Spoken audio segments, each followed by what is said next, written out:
Pas de stress. Tout est disponible en balado sur l'application ou le site cube.radio. Alexandre Dubé est avec nous avec son sourire légendaire d'homme bronzé intégral. Monsieur Dubé, bonjour. Ça fait du bien les vacances? Benoît. Oui, ça fait du bien. Je me suis reposé. Ben oui. Bravo, c'est ça. Ça sert à ça. C'est quand même juste un retour sur cette entrevue avec M. Osdilek de l'UQAM.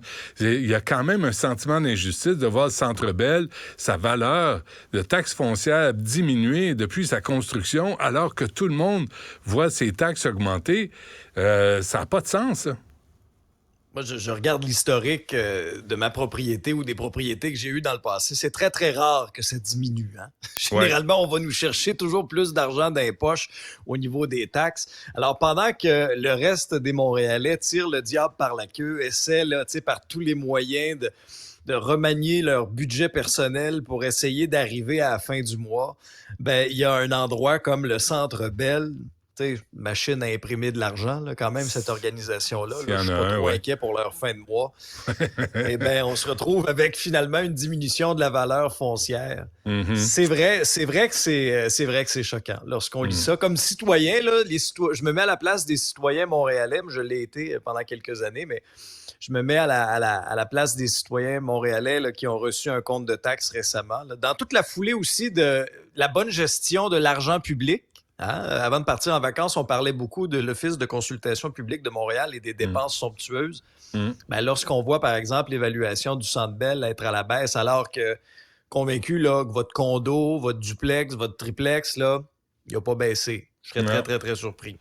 Non, mais je pense qu'il y a des gens... En tout cas, moi, j'incite les commerçants à contester les hausses de taxes foncières, parce que si ça ne s'applique pas au Centre Bell, je ne sais pas pourquoi ça s'appliquerait au moindre restaurant qui tire le diable par la queue, comme tu dis, et qui a moins de ressources, ou qui met sa bière à 15$ lui aussi.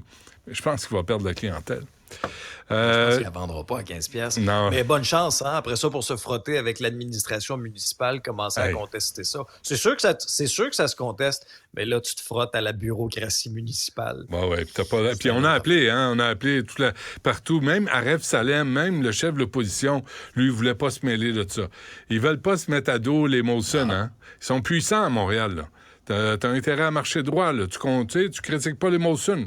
C'est une dynastie, ça, au Québec. Ils nous l'ont imposé, ils nous l'ont enfoncé dans le fond de la gorge. La FAE, Alex, la FAE, grève générale illimitée, continue, sans fonds de grève en passant. Oui, et ça, c'est étonnant. Ça, honnêtement, je suis surpris de ça. Tu sais, Benoît, je suis parti à peu près une dizaine de jours. Je me suis dit, bon, quand je vais revenir... Le gouvernement, les syndicats vont s'être parlé, il va y avoir eu des journées de grève, il va y avoir eu un sentiment d'urgence. Là. Tu te dis, les jeunes n'auront pas eu d'école pendant 2 jours. Avec le système d'éducation puis les difficultés scolaires de nos jeunes, il me semble qu'on ne peut pas se permettre de perdre non plus d'énormes journées de classe. Là, je me dis, ça va bouger, il va y avoir eu des rapprochements, des pourparlers. Ça n'a pas bougé. Je dis, coudonc, y a-tu juste nous autres qui a un sentiment d'urgence par rapport à ce conflit-là, ou on va étirer ça jusqu'à Noël? Moi, je suis fasciné, Benoît, de voir là, qu'en fin de semaine, là, le samedi, semble-t-il que là, ça ne s'est pas parlé. Un peu dimanche, peut-être.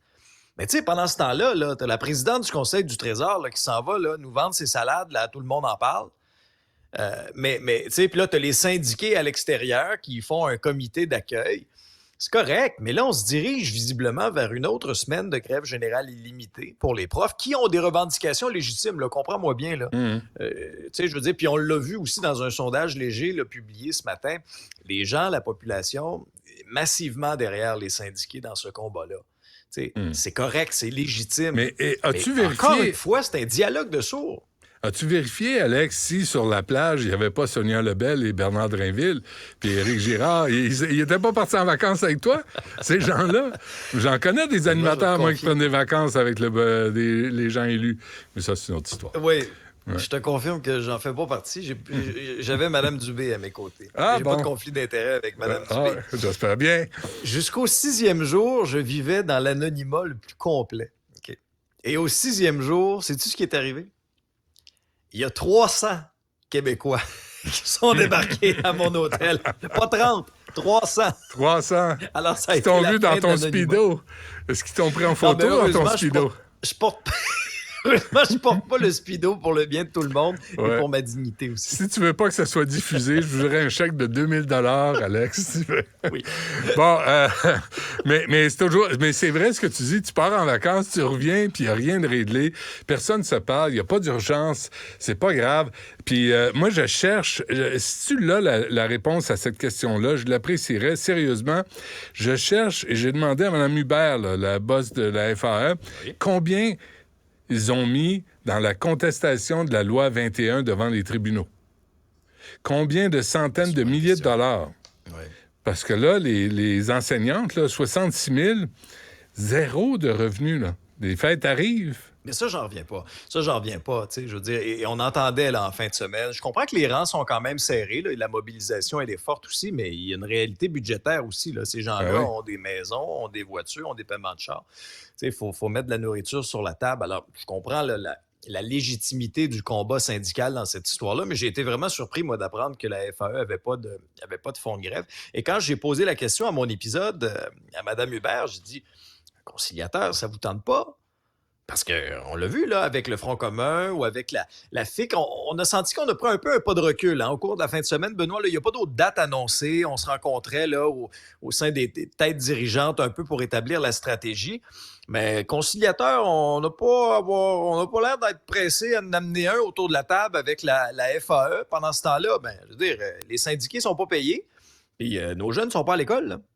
Tu sais, il y a plusieurs, n'oubliez pas, là, la pandémie a fait mal aussi dans le monde de l'éducation pour l'apprentissage. L'écart entre certain. les plus faibles et les plus forts, Mais c'est pas important. c'est vraiment juste- accentué. Arrête, c'est juste des notre enfants. société, l'éducation. Ben non, c'est juste les enfants. Ils vont passer pareil. On les refera pas doubler. Puis même s'ils échappent des notions de base, c'est pas grave. Là. On cherche du monde partout. Là. T'as pas besoin de savoir écrire pour avoir un job. Ça va. Arrête de t'en faire pour rien, Alex. C'est pas bon pour ton cœur. OK. Ça, trop d'anxiété pour rien. Je pense que oui. Québec solidaire. C'est une grosse fin de semaine pour Québec solidaire. Ça se passait à Gatineau. Plusieurs points, moi, qui ont retenu mon attention. Bon, d'abord, le choix d'Émilie Lessard-Terrien pour succéder à Manon Massé.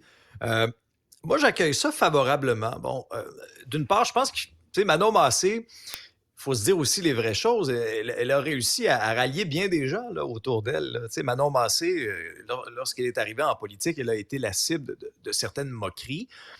Mais au fur et à mesure que les gens ont appris à la connaître, ben, ils ont découvert une femme de cœur, une femme impliquée aussi, une femme qui disait les vraies affaires. Avec ses Et convictions. là, ben, je pense que avec ses convictions, puis je pense que c'est important de le souligner en fin de semaine, ça a été fait également. Elle reste députée pour aller faire du travail terrain. Et puis on sait, toi puis moi, qu'il y a beaucoup de travail terrain à faire dans cette circonscription, c'est le centre-ville de Montréal.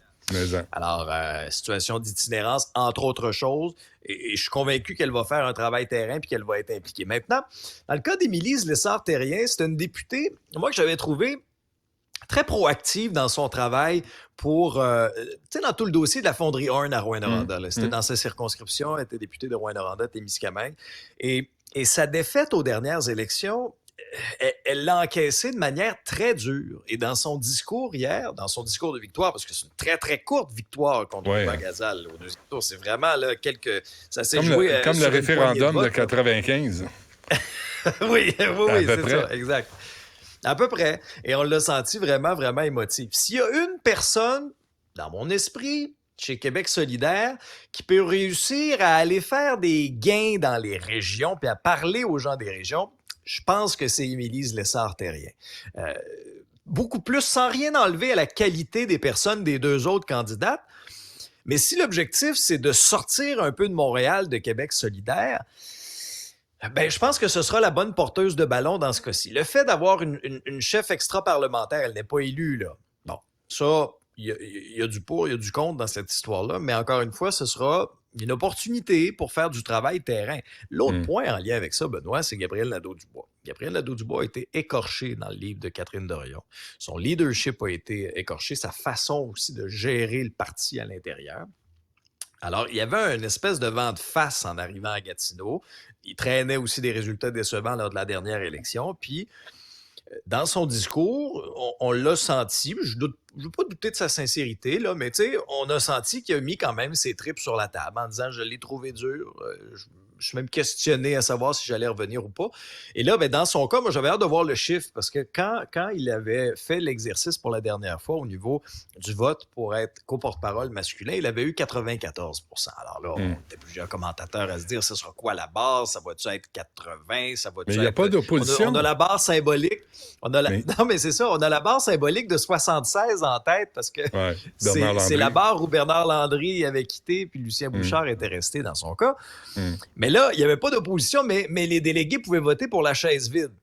Il y a quand même 10 % des délégués qui ont voté pour une chaise vide, là. Mais Gabriel Nadeau-Dubois est ressorti quand même avec un 90 % et on l'a senti soulagé.